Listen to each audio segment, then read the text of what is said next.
180 দিন বা 6 মাস কোনো একটা সরকারের বিষয়ে ডেফিনিটিভ সুনির্দিষ্টভাবে বলা যাবে না যে সরকার ফেল করে গেছে কিংবা সরকার সাকসেসফুল হয়েছে। তবে কিছু কিছু বিষয় বলা যায়, যেমন আপনার এই যে আমাদের নতুন রাষ্ট্রপতি হতে যাচ্ছেন মির্জা ফখরুল ইসলাম আলমগীর, উনি কিন্তু কিছুদিন আগে বলছে যে ঘুষ আগের মতোই আছে, ঘুষ আগের মতোই আছে, কিছুই পরিবর্তন হয় নাই।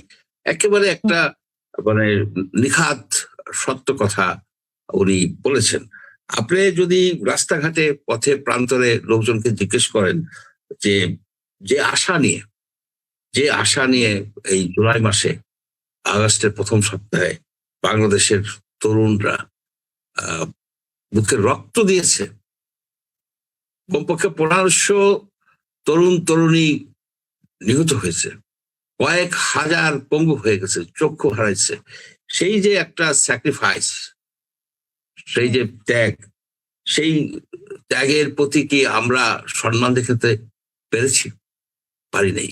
কারণ এখনো পথে প্রান্তরে চাঁদাবাজি হয়, এখনো দেখা যায় যে সিএনজি করে একটা যাচ্ছে লোকজন ভেঙে দিল, টাকা না দিলে ভেঙে দিল, বাসে চাঁদাবাজি হয়, আপনার মাটি কেটে নিয়ে যায়, রেল লাইনের থেকে মাটি কেটে নিয়ে যায়, সেটা আবার মন্ত্রী সাফাই গায় এবং বলা হয় যে সমঝোতার মাধ্যমে এই টাকা, বাসের টাকা বেশি দেয়। এগুলো ছোট ছোট ঘটনা, খুব বিরাট কিছু ঘটনা না, কিন্তু এটা ইন্ডিকেট করে যে জাতি হিসেবে, রাষ্ট্র হিসেবে আমরা কোন দিকে যাচ্ছি। তবে তারপরেও আমি বলবো যে সবকিছু তো ব্যর্থ না। যে সফলতাটা আমি দেখি, যে আমি এই যে কথা বলতেছি, সরকারের সমালোচনা করতেছে, তাকে যে বাসায় এসে উঠিয়ে নিয়ে যাবে, গুম হয়ে যাবে, সেটা কিন্তু না।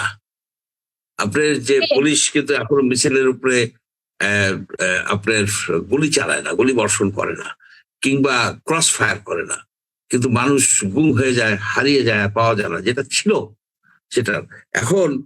এইটা কি সরকারের? আমরা তো দেখলাম যে 32 নাম্বার থেকে ধরে নিয়ে যাচ্ছে, ফুল দিতে, মানে ফুল দিতে আসছে, এরকম ধরে নিয়ে যাচ্ছে, তো সেটাকে আপনি কি বলবেন?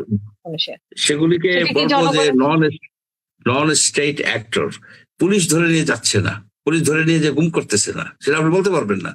এখন ক্রিটিক্যাল প্রশ্ন হচ্ছে, এটা কি সরকারের সফলতা, না পুলিশ নিজেরাই কোনো গুম করে না, আপনার ক্রস ফায়ার করে না?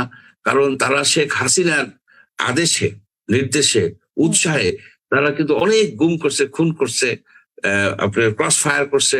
তার রেজাল্ট হয়েছে কি, এই যে দেখেন যে পুলিশ, অনেকগুলি পুলিশ মারা গেছে, তাদের প্রতি কিন্তু জনগণের কোনো আপনার কমেন্টও আমরা দেখতেছি, যে এই যে আমি বললাম যে তার বিচার হওয়া উচিত। এটা আমি মনে করি যে মানবিক পয়েন্ট অফ ভিউতে তাদের পেনশন, পরিবার পরিজন পেনশনও পাওয়া উচিত, কিন্তু তাদের প্রতি মানুষের ঘৃণা ছিল, ব্যাপক ঘৃণা ছিল।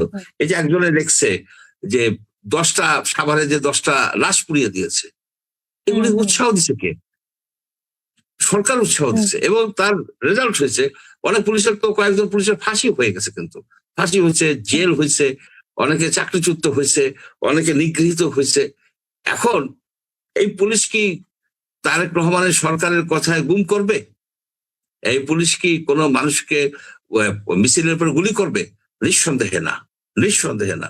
সুতরাং এই বিষয়টাই কিন্তু বাংলাদেশের, আমি শুধু সরকারের সফলতা বলবো না, পুলিশের বলেন, বাংলাদেশের বলেন, সামগ্রিকভাবে আমরা যে ক্রস ফায়ার থেকে, আমরা যে গুম থেকে আমরা যে মুক্তি পাইছি, এটা যেন ফেরত না আসে, এটাকে ধরে রাখতে হবে। কিন্তু অন্যান্য যে সমস্যাগুলি, সেগুলি হয়তো ম্যানেজেবল, যদি সরকার তার মন্ত্রীদেরকে কঠিনভাবে নজরদারিতে রাখেন, বা তারা স্বপরিণত হয়ে যে অনেস্টলি মেধা খাটিয়ে এই যে ইকোনমিক সমস্যা, এগুলি কি সমাধান করা যায় না? অফকোর্স সমাধান করা যায়। যানজট কি সমাধান করা যায় না? অফকোর্স সমাধান করা যায়। নতুন ভাবে উদ্যোগ নিতে হবে। শিক্ষা অঙ্গনে ছাত্রদেরকে ফেরানো কি যায় না? তাদেরকে যদি বলা হয় তোমরা কাদের সাথে রাজনীতি করবো, কার সাথে রাজনীতি করবা, জাইমা রহমানের সাথে তুমি রাজনীতি করবা, জাইমা রহমানের সাথে ওরা রাজনীতি করবে কেন? ওরা পড়বে, ওরা ডাক্তার হবে, ইঞ্জিনিয়ার হবে, সায়েন্টিস্ট হবে, ওরা লেখক হবে, ওরা কর্মজীবী হবে। সবাইকে রাজনীতির মধ্যে আপনি আনতে চান কেন? রাজনীতির সবাই দরকার নাই। এখন জাতি হিসেবে আমাদের এখানে একটা ফেলিওর, যে একজন বৃদ্ধ লোক এসে এই যে তরুণ সমাজকে দুর্নীতিবাজ করে দিয়ে গেল, নীতিহীন করে দিয়ে গেল, যে এইসব কাজ করে হইচই করে মানে এইভাবে একটা সফল ভাবে একটা আন্দোলনের নেতৃত্ব দেওয়ার পরে তাদেরকে তারা টাকার খনির উপরে ছেড়ে দিল। চাকরি বাণিজ্য, এই বাণিজ্য, একটা জেনারেশনের যে রেপুটেশন ছিল, তাদের যে বীরত্ব ব্যঞ্জক কার্যক্রম ছিল, যাদেরকে আমরা শ্রদ্ধা করছি, প্রশংসা করছি বহুদিন পর্যন্ত, পরে দেখলাম যে না, ইউনূস সাহেবদেরকে সর্বনাশ করে দিয়ে গেছে। এখন সেই সর্বনাশ যেটা করে দিয়ে গেছে সেটা থেকে বাইরে আসতে হবে, ছাত্রছাত্রীদেরকে উৎসাহিত করতে হবে যে তোমরা পড়াশোনা করো, তোমরা সায়েন্টিস্ট হবা, তোমরা ডাক্তার হবা, তোমরা ইঞ্জিনিয়ার হবা, তোমরা আর্কিটেক্ট হবা, তোমরা জাতি গঠন করবা, তোমরা জাতি গঠন করবা। সেইভাবে তোমরা নিজেদেরকে প্রস্তুত করো, পৃথিবীর অন্যান্য দেশের ছাত্রছাত্রীদের সাথে তোমরা কম্পেয়ার করো, ভালো ভালো বিশ্ববিদ্যালয়ে যাতে ভর্তি হতে পারো, সেইভাবে তাদেরকে উৎসাহিত করতে হবে। সেটা যদি আমরা না করি তাহলে আমরা আসলে ব্যর্থ রাষ্ট্র, ব্যর্থ সরকার, ব্যর্থ জাতি সবকিছু হয়ে যেতে পারি। ধন্যবাদ।